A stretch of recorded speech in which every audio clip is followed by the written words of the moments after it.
Hi, this is Denise Matthew. I hope you're doing well. I wanted to pop in and talk about the full moon that's happening on April 6th, 2023, and it's going to be happening at 16 degrees Libra. Now, this is an interesting full moon because it's going to be, I feel like, where we're starting to slow down in the energy because we've been going full force since January. Now we're slowly starting to prepare for Mercury retrograde that's going to be happening on April 21st.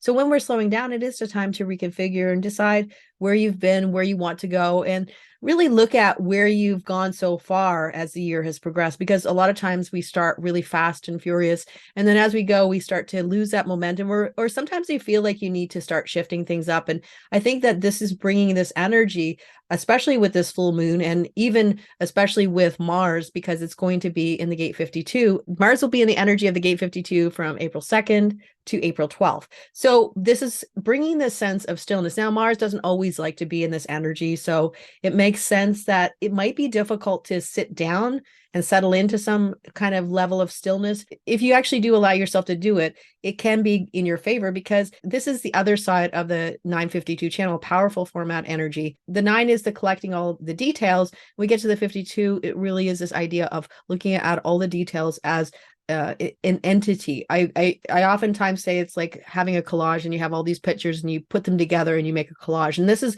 sort of what Mars is encouraging us to do. But Mars is kind of an excitable energy and doesn't like to sit down. It wants to get things done quick and fast. And if you can sort of unhook from that energy, what I like to call this full moon would be strategic aloneness, where you're taking the time to be alone to sort of plan your action forward, or just to be on your own. The gate 52 reminds us that yes, we can work and we can do all the things that bring us the abundance in our life, all the mundane things that we have to do to live on planet Earth, but there's also time to ponder and to sit in stillness and to really contemplate about life and to figure out where you're going, and even just to see the big picture of life in general, to unhook from all the hustle of life and just to connect with being.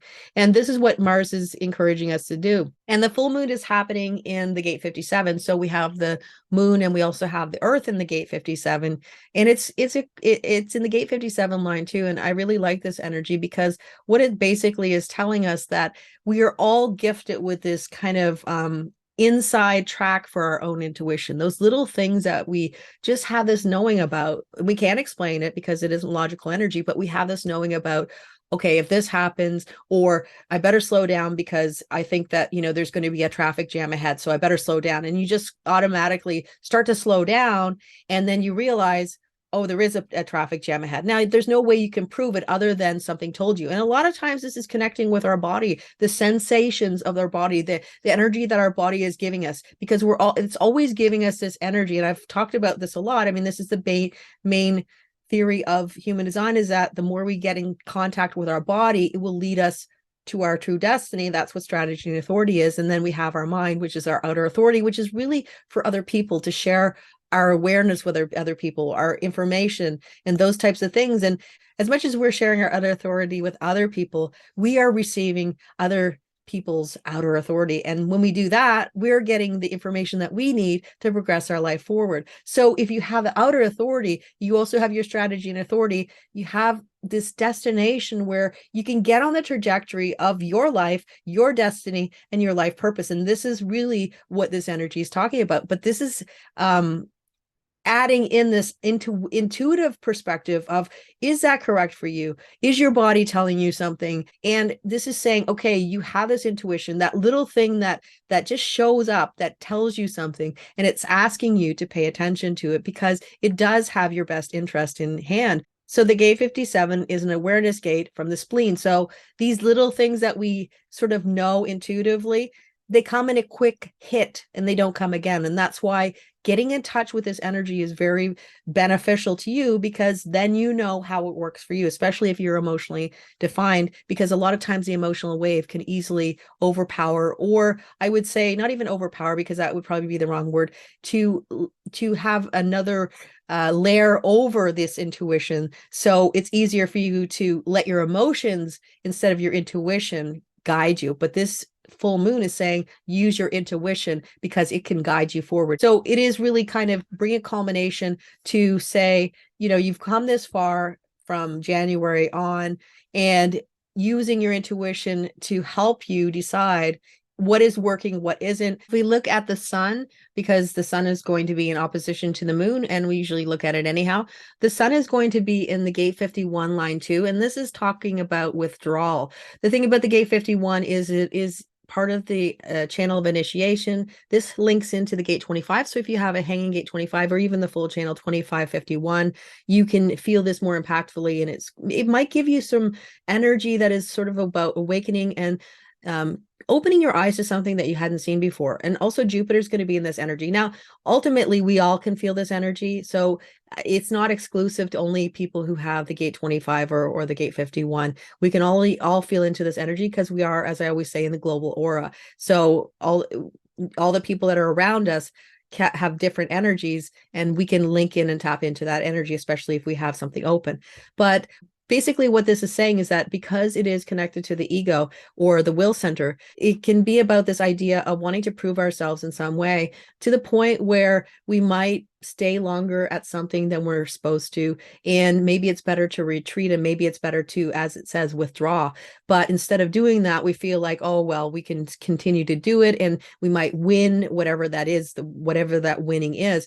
It's staying somewhere where it's time to leave and not really getting the cues that it is time to leave. Now, this could be in a job, or it could be in some sort of relationship. It could be in anything in your life, that especially where if you're looking at, you would look at where this full moon is happening, and also the house in opposition to where the full moon is happening. So if the full moon is happening in your Libra house, then it would also be it would be sort of in opposition to your Aries house. So this is basically what it's saying. It's talking about your Aries Libra axis. So if it was in your first house that Libra was, then it would be your 7th house. So this would be related to your relationships. So what this is basically saying is that, sometimes it's time for you to go, but there might be even people who are telling you, oh no, you have to stay, it's a good idea, you should stay. But this is saying that listening to your own common good sense, listening to your own inner knowing will serve you well. In fact, this whole full moon is saying your intuition, your inner knowing,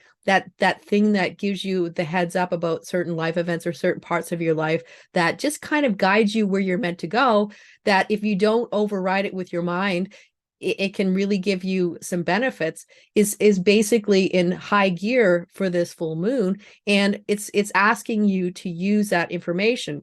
Now, if we look at Jupiter in the gate 51 line 6, it's bringing even more added emphasis to this energy, and this is saying that sometimes we need to go through these awakening moments on our own. In fact, like the thing is like a lot of times you see people who have had awakening moments, and a lot of spiritual gurus or spiritual leaders will talk about their awakening moments, and it's almost like, some of them will lead you to believe that you can have the same moment that they had.